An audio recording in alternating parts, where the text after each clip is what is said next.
Cette émission est rendue possible grâce à la famille des partenaires de l'Église de la Victoire.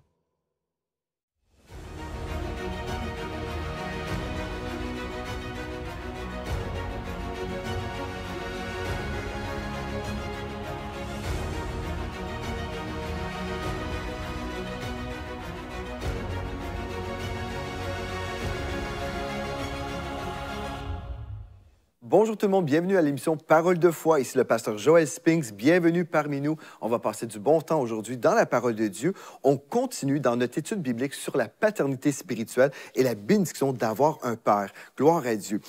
Hier, ce qu'on a vu, on a compris, en fait, à partir de Romains chapitre 8 au verset 15, en fait, que tout enfant de Dieu, chaque personne qui est née de nouveau, a un Père. Oui, gloire à Dieu, notre Dieu est notre Père céleste. C'est ça qu'on a vu. Nous sommes tous d'accord que nous avons tous un Père céleste. Ensuite, on a vu 1 Corinthiens chapitre 4 au verset 15, où il est écrit, « Car quand vous auriez 10 000 maîtres en Christ, vous n'avez cependant pas plusieurs pères, puisque c'est moi, l'apôtre Paul a dit, puisque c'est moi qui vous ai engendré en Jésus-Christ par l'Évangile. » Donc, on a vu, oui, que notre Dieu est notre Père spirituel, gloire à Dieu, notre Père céleste. Ensuite, on a vu que le Père spirituel existait, par contre, dans la parole de Dieu, en se référant à des hommes. Par exemple, on a vu ce texte qui nous parle justement de l'apôtre Paul, qui était un père pour les Corinthiens. On a vu la définition humaine, juste normale, régulière, là, dans Larousse, dans le petit dictionnaire Larousse. On a vu 6 définitions.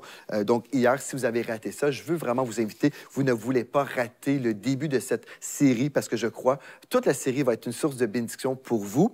Et hier, on a terminé en parlant des objections concernant la paternité spirituelle. Je vous ai expliqué en fait que dans notre monde chrétien, il y a vraiment 2 camps. Il y a un camp qui croit à la paternité spirituelle et il y a un autre camp qui rejette la paternité spirituelle parce qu'ils disent en fait que il y a de l'abus, il y a eu de l'abus et puis on voit aussi qu'il y a des besoins émotifs chez les gens. Donc ceux qui se cherchent un père spirituel, ils sont peut-être spirituellement immatures ou ils ont un manque émotif, donc ils cherchent à être comblés par l'amour d'une personne extérieure plutôt que d'avoir l'amour de Dieu. Donc en fait, c'est comme une sorte d'immaturité ou c'est une personne qui cherche d'être une validation. Une personne cherche une validation extérieure plutôt que de connaître son identité en Christ. Donc il y a vraiment des camps différents. Et en fait, ce qu'on veut, ce n'est pas de choisir un camp, on veut choisir le camp de Dieu, tout simplement. On veut lire ce que la parole de Dieu nous dit. Et hier, ce qu'on a vu plein de versets concernant tout ce que je viens de vous dire jusqu'à présent. Et aujourd'hui, ce qu'on va voir, on va voir vraiment les objections. Et premièrement, on va voir un verset clé, un passage clé, qui a vraiment été une source d'inspiration pour toutes les objections possibles par rapport à la paternité spirituelle. Et ensuite, on va voir ce que la Bible dit clairement. Donc, vous allez être équipés pour ensuite comprendre que Dieu vous appelle à avoir un Père spirituel qui sera une source de bénédiction pour votre vie. C'est spécial comment le diable veut toujours voler les enfants de Dieu. C'est spécial, en fait, quand on voit ça. Toutes les promesses de Dieu sont pour nous, oui et amen. Toutes les paroles de bénédiction dans la parole sont là pour nous, pour qu'on puisse être bien entouré, encadré, aimé, corrigé. Mais le diable veut toujours nous voler. Bien, c'est ça. Le diable est un voleur. Le voleur ne vient que pour voler, égorger et détruire. Mais heureusement, Jésus est venu pour nous donner la vie et la vie en abondance. Et ici, à l'émission Parole de foi, nous croyons de la parole de Dieu et on veut vous encourager à la maison. Allez chercher un stylo, comme toujours, je le dis dans pratiquement toutes les émissions. Allez chercher un stylo, votre Bible, un carnet. Prenez des notes avec moi parce que c'est la parole de Dieu que vous allez prendre en note, qui va rester avec vous. Et c'est la parole de Dieu qui va vous libérer des mensonges des hommes. Gloire à Dieu. On va prier maintenant, on va remettre ce temps entre les mains du Seigneur. On va s'attendre que l'Esprit de Dieu va vraiment nous révéler sa vérité. Donc, Père éternel, on vient devant toi encore une fois aujourd'hui. On te rend grâce, Seigneur, pour ce privilège que nous avons d'avoir ta parole. On te remercie pour la présence du Saint-Esprit qui est avec nous en ce moment. On te loue à l'avance pour les révélations que nous recevons dans le précieux nom de Jésus. Nous avons prié. Amen et Amen. Gloire à Dieu, gloire à Dieu. Donc, concernant les objections, une chose que je voulais vraiment vous dire aujourd'hui, c'est qu'il n'y a aucun désir dans le cœur de Dieu que vous soyez sous un leadership d'abus. Donc, au départ, aucun leader a le droit de vous manipuler, vous contrôler, vous dominer. Donc, que ce soit vraiment clair dans vos cœurs, ce n'est pas dans le cœur de Dieu. Et non, ne pensez jamais que Dieu va permettre que vous soyez sous un mauvais leader pour être dominé, écrasé, contrôlé. Non, ce n'est pas du tout dans le cœur de Dieu pour vous. Donc, je le dis au départ parce que l'objection numéro un qu'on entend dans le monde chrétien, c'est toujours à cause de l'abus. Donc, les gens se disent, non, les pères spirituels n'existent pas. Mais comme on a déjà dit, on ne peut pas fonder notre théologie à partir d'une réaction humaine. Donc, Romains 8, 14 nous dit, tous ceux qui sont conduits par l'Esprit de Dieu sont fils de Dieu, ou les fils de Dieu sont dirigés par le Saint-Esprit. Donc, c'est la façon qu'on devrait être conduit dans notre vie. On a notre Père céleste qui nous aime, nous sommes dirigés par son Saint-Esprit. Ceci dit, cela ne veut pas dire que nous sommes des ions flottants tout seuls. On n'a aucune relation avec personne, aucun père spirituel, aucune mère spirituelle. Nous sommes tout seuls avec notre Dieu. Non, ce n'est pas ce qu'on retrouve dans la parole et on va voir pourquoi. Maintenant, OK, on va aller dans le texte. Le texte par excellence, le texte qui a été utilisé pour supprimer la réalité des pères spirituels dans la parole. Donc, c'est Matthieu 23, verset 9. On relit le dernier verset qu'on a lu dans l'émission d'hier, donc Matthieu 23 au verset 9. Jésus a dit ceci. « N'appelez personne sur la terre votre Père. » Écoutez bien là, il a dit, n'appelez personne sur la terre votre Père, car un seul est votre Père, celui qui est dans les cieux. Okay? Donc, quelqu'un qui entend ce texte-là, n'appelez personne sur la terre votre Père, bien, ceci voudrait dire que si je suis vraiment obéissant à ce texte, sur le plan littéral, si littéralement, là, je ne peux pas appeler personne sur la terre Père, ceci veut dire que je vais appeler mon Père Wallace plutôt que Papa.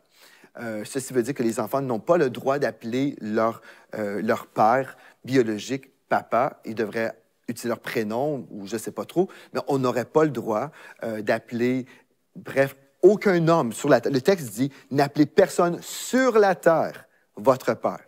OK.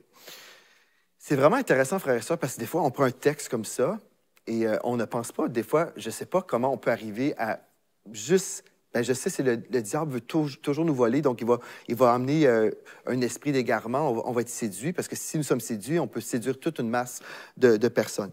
Mais franchement, frères et sœurs, on ne peut pas prendre un verset juste comme ça et l'isoler. On doit toujours prendre les versets de la parole dans son ensemble. Okay? On veut voir, OK, ce texte-là peut sembler un peu compliqué. Est-ce que c'est vrai que je n'ai pas le droit d'appeler aucun père sur la terre Père? Est-ce que c'est ça que Jésus voulait vraiment nous transmettre comme révélation? Si c'est vrai, bien là, on aurait retrouvé dans l'Église primitive bien ce respect là, de cette prohibition. On aurait vu dans la vie de l'apôtre Paul, il n'aurait jamais parlé des pères dans les termes d'un père. Il n'aurait jamais parlé de lui-même comme étant un père. On aurait vu autre chose dans la Bible si c'était la révélation qu'on devait recevoir. Donc, déjà au départ, j'aimerais vous dire, ce texte, faisons attention, on va l'examiner dans son contexte. Est-ce que vous êtes d'accord? On va aller dans la parole, on va juste lire dans le contexte. Gloire à Dieu. Donc, encore une fois, je reprends Matthieu 23, 9. « N'appelez personne sur la terre votre Père, car un seul est votre Père, celui qui est dans les cieux. » Avant de le décortiquer, maintenant, je veux juste attirer votre attention sur le même chapitre, Matthieu 23, au verset 10. OK.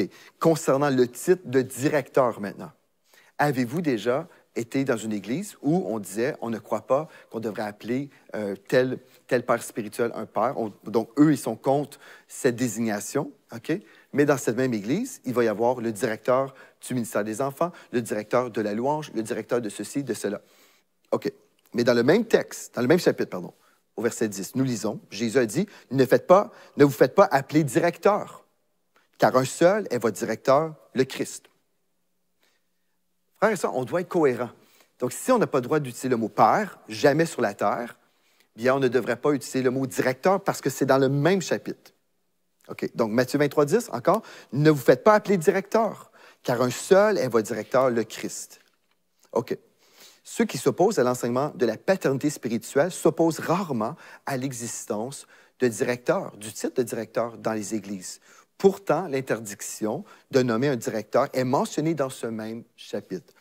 Donc, soyons cohérents dans notre interprétation biblique. OK. Maintenant, concernant le titre rabbi, rabbi ou le mot enseignant, okay, qu'on retrouve dans Éphésiens chapitre 4, verset 16. Donc, on va prendre ce texte-là, Matthieu 23, verset 8, toujours le même chapitre. « Mais vous, ne vous faites pas appeler rabbi, car un seul est votre maître et vous êtes tous frères. » OK. Donc, nous avons dans ce chapitre l'interdiction d'utiliser le mot rabbi, de se faire appeler rabbi, directeur ou père. Donc, on a ces interdictions ou prohibitions selon Matthieu 23, et c'était certainement les paroles du Seigneur Jésus. OK. Est-ce que vous êtes prêts, frères et sœurs? On va examiner ensemble Matthieu 23. Amen, on va le voir ensemble. Donc, les premiers 12 versets fournissent un contexte adéquat nous permettant de comprendre la situation. Quel est le contexte maintenant de ce texte-là? Bien, je vais vous résumer. Si vous lisez les 12 premiers versets, vous pouvez juste mettre la vidéo sur pause si vous êtes sur YouTube. Allez lire le contexte. Donc, les scribes et les pharisiens utilisaient leur position afin d'en tirer un profit personnel. Encore une fois, les scribes et les pharisiens utilisaient leur position afin de tirer un profit personnel. Donc, ils abusaient, là. Ils abusaient de leur position. Ils aimaient être appelés enseignants, pères et maîtres. C'était leur désir de s'attirer du respect, mais en même temps, ils abusaient des gens. Donc, Jésus, écoutez bien ceci, frères et sœurs, écoutez bien, Jésus utilisait ici un langage hyperbolique, un langage excessif, pour faire valoir son point, afin de condamner leurs actes orgueilleux et égoïstes. Donc, Jésus utilisait un langage ici hyperbolique. Et en fait, si nous lisons la parole, nous allons voir que le Seigneur Jésus utilisait souvent un langage hyperbolique dans ses enseignements, partout à travers la parole. Si nous lisons les évangiles, nous allons voir que Jésus enseigne souvent de cette façon.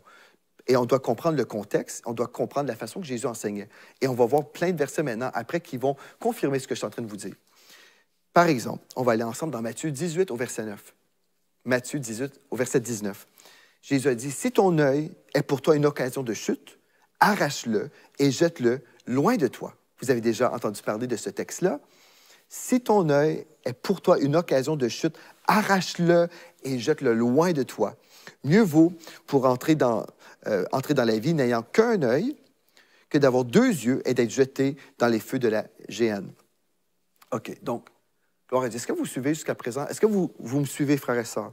OK, donc, on a un verset qu'on a pris hors contexte, ne comprenant pas vraiment le contexte du chapitre en question, mettant de côté aussi la façon que Jésus enseignait en temps normal, et en oubliant une foule de versets qu'on va voir ensemble, qui contredit notre compréhension du début.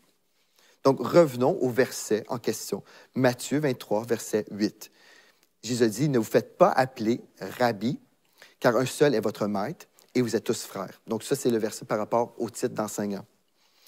En fait, si on comprend la façon que Jésus pensait, là, le message qu'il voulait transmettre dans sa façon de parler, en fait, il disait, « Mais vous, ne vous faites pas appeler Rabbi comme eux, car un seul est votre maître, et vous êtes tous frères. » Mais en même temps, Jésus a dit, « Car un seul est votre maître. » Mais pourtant, dans 1 Corinthiens 4, verset 15, nous avons lu ensemble, « Car quand vous auriez 10 000 maîtres en Christ, qui dit vrai, Paul ou Jésus, là? Paul ou Jésus? » Jésus exhortait ses disciples tout simplement à ne pas être comme les scribes et les pharisiens. Je vais redire, Jésus exhortait ses disciples à ne pas être comme les scribes et les pharisiens.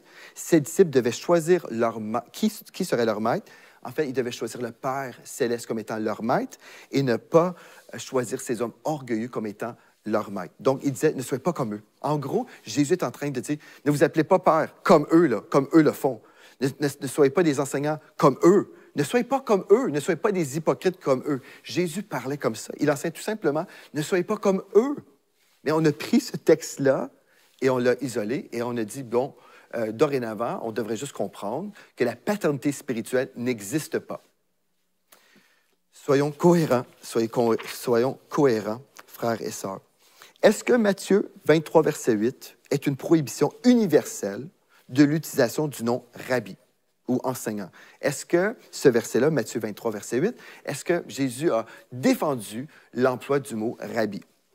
OK, voyons ensemble plusieurs versets maintenant. J'espère que vous êtes bien réveillés. En fait, c'est tellement important de passer à travers ces vérités pour pouvoir recevoir la vérité de la parole après, pour être enseigné. On supprime toutes les questions possibles.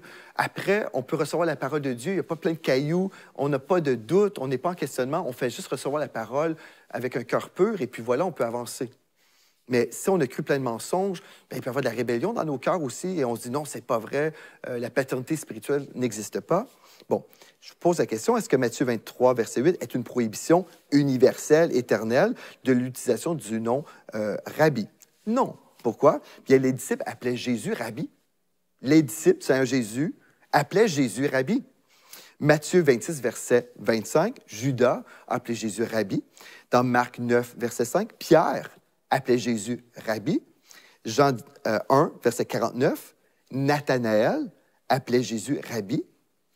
Les disciples, je vais juste vous lire le texte, en lire un au moins. Jean 4, verset 31. Pendant ce temps, les disciples se pressaient de manger, disant, Rabbi, mange. Jésus se faisait appeler Rabbi. 1 Jean, chapitre 2, verset 12, je vous écris, petits enfants, parce que vos péchés vous sont pardonnés à cause de son nom. Et on retrouve non seulement le mot Rabbi, mais on retrouve l'emploi de l'expression petits enfants. On parle de paternité ici, on parle d'enseignant. Donc, les disciples du Seigneur Jésus appelaient Jésus Rabbi. Avons-nous le droit, selon la Bible, d'appeler nos progéniteurs, nos pères biologiques? Est-ce qu'on a le droit de les appeler pères? Bien, Éphésiens 6, verset 4, maintenant, va nous donner la réponse. Éphésiens 6, 4. Et vous, pères, n'irritez pas vos enfants. Voyez-vous, on voit ici que l'apôtre Paul, qui a été utilisé par le Saint-Esprit pour écrire le texte biblique, il parlait aux pères biologiques. Ici, c'est un texte qui nous parle de père biologique. Donc, il parlait aux pères biologiques, il disait « vous, père ». Donc, lui-même employait le mot « père ». Mais s'il respectait ce que Jésus avait dit, selon notre compréhension littérale, on n'aurait pas le droit de dire ça. Et vous, pères, n'irritez pas vos enfants, mais élevez-les en les corrigeant et en les instruisant selon le Seigneur. Est-ce que l'apôtre Paul désobéissait lui-même aux paroles de Jésus? Maintenant, on va se poser la question. On a déjà vu Éphésiens 6, mais dans d'autres passages. Par exemple, dans Actes 22, verset 1, on sait que c'est Luc qui écrit Actes, mais ici, on voit la citation de l'apôtre Paul. « Hommes, frères et pères, écoutez ce que j'ai maintenant à vous dire pour ma défense. » Hommes, frères et pères. Hommes, frères et pères. Donc, ici, il parlait aux pères. Il les appelait pères. Est-ce que Paul désobéissait à Jésus à ce moment-là? Est-ce qu'il était en rébellion contre Jésus? Romains 4, verset 16 maintenant. L'apôtre Paul dit ceci. C'est pourquoi les héritiers le sont par la foi. Je suis en train de lire Romains 4, verset 16. C'est pourquoi les héritiers le sont par la foi, pour que ce soit par grâce, afin que la promesse soit assurée à toute la postérité, non seulement à celle qui est sous la loi, mais aussi à celle qui a la foi d'Abraham, notre Père à tous. Notre Père à tous. Selon qu'il est écrit, je t'ai établi Père d'un grand nombre de nations. Il est notre Père devant celui auquel il a cru, Dieu qui donne la vie aux morts et qui appelle les choses qui ne sont point comme si elles étaient. Ici, on retrouve que Abraham est le Père des croyants. Il est notre Père, notre Père dans la foi. Une autre question, est-ce que Étienne, il est en train de se faire lapider juste avant de mourir, là. Étienne, voici, est-ce qu'il désobéissait aux paroles du Seigneur Jésus? Dans Actes 7, verset 2, Étienne répondit, « Homme, frère et père, écoutez, le Dieu de gloire apparut à notre père Abraham. » Voyez-vous? Donc, même Étienne parlait d'homme en tant que père. L'apôtre Paul désignait ceux qu'il avait conduits à Christ comme étant ses enfants. C'est une autre chose qu'on retrouve dans la parole. Donc, non seulement nous retrouvons la mention de père partout dans la Bible, où des hommes se faisaient appeler père, ou des hommes de Dieu, Paul, Étienne, les disciples, ils appelaient d'autres personnes, ils se faisaient appeler père. On retrouve les textes qu'on vient de lire. Bon, maintenant, on retrouve aussi les enfants qui sont là. Galates 4, 19. Galates 4, 19. Donc, non seulement il y a des pères, mais il y a aussi des enfants. Mes enfants, l'apôtre Paul a dit, mes enfants, pour qui j'éprouve de nouveau les douleurs de l'enfantement, jusqu'à ce que Christ soit formé en vous. Paul était un père spirituel. Il parlait à ses enfants spirituels. C'est ce qu'on retrouve dans la Bible. Philémon 10, maintenant, Philémon 10, « Je te prie pour mon enfant que j'ai engendré étant dans les chaînes, Onésime. » Donc, précisons, la notion du père spirituel dans la Bible est celle d'un père d'affection, jamais de domination. Donc, toute l'opposition qu'on a entendue dans le corps de Christ, où on a rejeté la réalité ou l'existence de la paternité spirituelle, ce rejet est fondé, en fait, sur une réaction, une réaction contre l'abus. Mais j'aimerais vous dire, au lieu de supprimer les pères spirituels et de laisser toute une génération de croyants orphelins, corrigeons les dérives, ramenons de l'équilibre véritable et accueillons le cœur aimant de notre Père céleste. Je vais reprendre ce texte très important, ce que je vais vous partager maintenant. Au lieu de supprimer les pères spirituels, comme on l'a fait, là, au lieu de supprimer les pères spirituels et laisser toute une génération de croyants orphelins spirituels. Vous allez dire, oui, mais Pasteur Joël, on a toujours notre Père céleste. Oui, on a notre Père céleste. Mais c'est important d'avoir des relations sur la terre. C'est important pour nous d'avoir des relations humaines, des personnes qui sont avec nous. Dieu a créé un corps sur la terre. Nous sommes le corps de Christ. Dieu ne nous appelle pas à supprimer ce qu'il a lui-même établi dans le corps. Il y a des pères spirituels. Donc, au lieu de supprimer les pères spirituels et de laisser toute une génération de croyants orphelins, corrigeons les dérives, ramenons de l'équilibre véritable et accueillons le cœur aimant de notre Père céleste. Gloire à Dieu. C'est ça mon cœur, en fait. Mon désir, c'est de ramener de l'équilibre. Oui, on va corriger les dérives. Oui, il faut adresser des situations malsaines. Oui, on doit corriger les choses. Mais, encore une fois, on n'établit pas la doctrine sur une réaction humaine. Ce n'est pas la façon que nous devrions agir en tant qu'enseignants de la parole de Dieu. Conclusion, donc, concernant Matthieu 23, verset 9. Donc, on reprend le texte. « N'appelez personne sur la terre votre Père, car un seul est votre Père, celui qui est dans les cieux. » De nombreuses personnes enseignent, ou plusieurs personnes confondent ce que Jésus a dit littéralement avec le véritable message qu'il voulait transmettre. Donc, ils confondent ce qu'il a dit littéralement et puis ils ne comprennent pas vraiment le sens de ses paroles. Ils ignorent que Jésus utilisait souvent un langage hyperbolique afin de communiquer ses messages. Plusieurs comprennent donc mal ses enseignements et doivent alors ignorer une série de versets afin de maintenir leur position erronée. Donc, gloire à Dieu. Gloire à Dieu. Demain, on poursuit dans cette étude. On a fait le ménage, je crois. Je crois que c'est assez clair que l'existence des pères spirituels sont vraiment dans la Bible. On voit des enfants qui sont vraiment là dans le texte biblique. Donc, si nous sommes honnêtes devant le texte biblique, je pense qu'on a fait le tour concernant les objections selon la parole, si on valorise la parole de Dieu. Demain, on va se poser la question maintenant. Pourquoi est-ce important d'avoir un père spirituel? Pourquoi, là? Pourquoi est-ce que c'est important? Est-ce qu'on a besoin d'avoir un père spirituel? Est-ce que c'est important? On va répondre à la question demain. Je crois que ça va vraiment, vraiment vous aider. Frères et sœurs, j'ai vu dans mon expérience chrétienne, depuis des années, j'ai été élevé chrétiennement, comme vous le savez sûrement, si vous suivez mon émission régulièrement. J'ai été élevé chrétiennement.